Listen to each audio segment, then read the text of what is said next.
Ya, oke guys, Assalamualaikum, balik lagi dengan Jaki. Hari ini 15 Juli pukul 16.39, gua mau bahas MTLA. Jadi, MTLA ini hari ini IHSG turun ya guys ya, turun nggak nyampe 1% sih, di angka 7.200, dan MTLA juga turun di angka 414. Nah, MTLA ini ya, gue lihat cukup menarik. Menariknya bagaimana guys? Mari kita coba lihat 10 tahun ke belakang. 10 tahun ke belakang, perusahaan ini punya aset 2,8 triliun. Sebelumnya 2,0 triliun dan 1,7 triliun di tahun 2011. Tahun 2013 meningkat cukup pesat sampai angka 2,8 triliun karena ada peningkatan jumlah liabilitas sebesar 1 triliun. Tadinya cuma 461 miliar dan 377 miliar. Nah, di tahun 2011 sampai 2013, perusahaan ini bisa mencatatkan angka 200 miliaran, 110 sampai 250 miliaran. Itu 10 tahun yang lalu. Sekarang kita lihat guys, data di tahun 2020 hingga tahun 2024. Perusahaan ini sudah mencatatkan aset sebesar 7,3 triliun. Berarti meningkatnya lebih dari 100% kan. Kalau kita membandingkannya langsung dengan 2013 gitu loh. Walaupun peningkatan peningkatan per tahunnya ya paling 5%, 10% kayak gitu guys. Cuman kalau dibandingkan dengan tahun 2013, peningkatan asetnya sudah lebih dari 100%. Demikian juga peningkatan ekuitasnya. Sudah lebih dari 100%. Karena yang tadinya punya ekuitas di angka 1,7 triliun, sekarang udah di angka 4,7 triliun. Dan kalau melihat ini ya guys ya, melihat ini ada potensi kedepannya akan terus bertumbuh. Kalau ekuitasnya terus bertumbuh, maka book value-nya juga akan terus bertumbuh. Nah, kemudian di labanya, dari laba bersihnya, dulu di tahun 2011 sampai 2013, kan dia mencatatkan sekitar 150 miliar sampai 200 miliaran. Tahun 2023 itu udah mencapai 400 miliar. Bukan tidak mungkin di tahun 2024 itu bisa menyentuh angka 400 miliar dan dalam beberapa tahun ke depan bisa mencatatkan 500 miliar.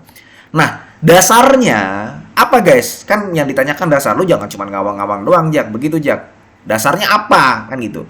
Nah, jadi ini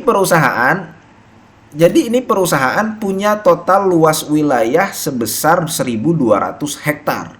1.200 hektar ini ya besar, cuman kalau kita bandingkan dengan BSDE, kemudian PANI, itu nggak sebesar mereka gitu, yang memang rajanya di bidangnya, di bidang properti ya. Apalagi diuntungkan dengan adanya proyek strategis nasional. Medlan nggak begitu, nggak seperti mereka gitu loh, nggak sedikit banyak nggak diuntungkan, nggak terlalu diuntungkan. Nah, Medlan ini punya luas proyek 1.200 hektar. Yang masih bisa dijual itu ada 430 hektar. Kita ngeliatnya ini guys. Artinya sebenarnya sudah tinggal sedikit kan. Kalau si Medlan ini nggak terus ekspansi. Nah, yang menarik cuman gini guys. Jadi ini gue coba sebutkan yang menarik ya. Yang menarik adalah perusahaan ini rutin bagi dividen. Walaupun dividennya nggak gede, kalau gue hitung di bawah 3%-an, ya di bawah 3% per tahun. Tapi tidak banyak, tidak semua perusahaan-perusahaan properti rutin dalam membagikan dividen. Salah satunya yang rutin itu MTLA ini.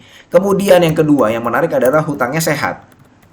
Hutangnya sehat. Dan dia sepertinya memang terus menjaga rasio hutang sehat ya guys ya di sejak tahun 2011.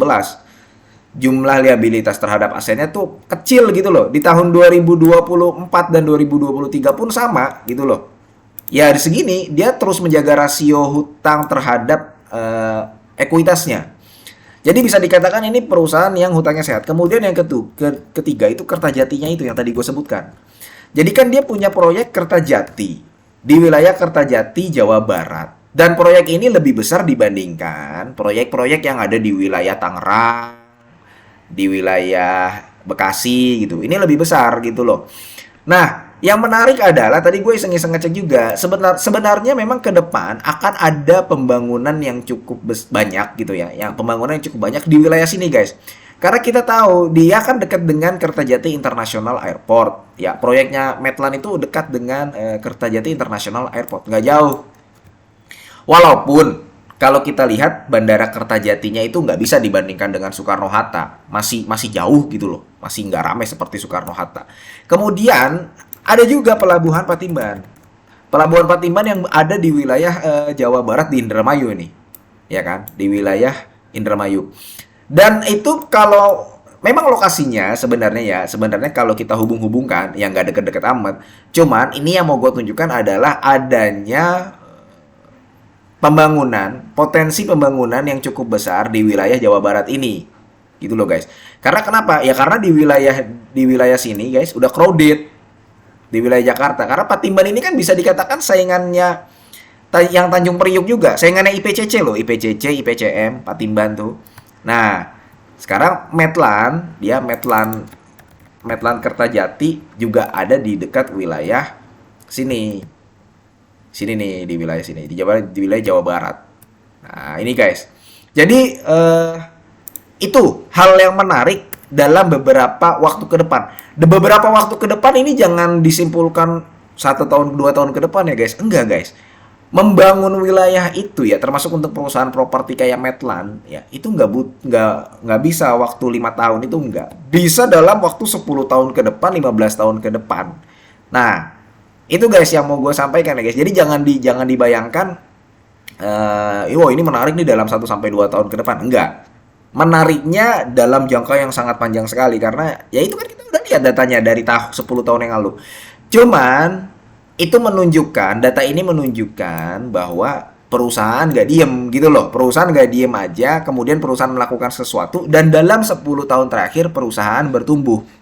Itu yang kalau kita lihat dari MTLA itu sendiri. Oke, mudah-mudahan video ini bermanfaat ya guys ya, dan semoga lu sehat selalu sehingga kita bisa bertemu kembali di video-video selanjutnya. Ini bukan ajakan jual beli. Gua akhiri, wassalamualaikum warahmatullahi wabarakatuh.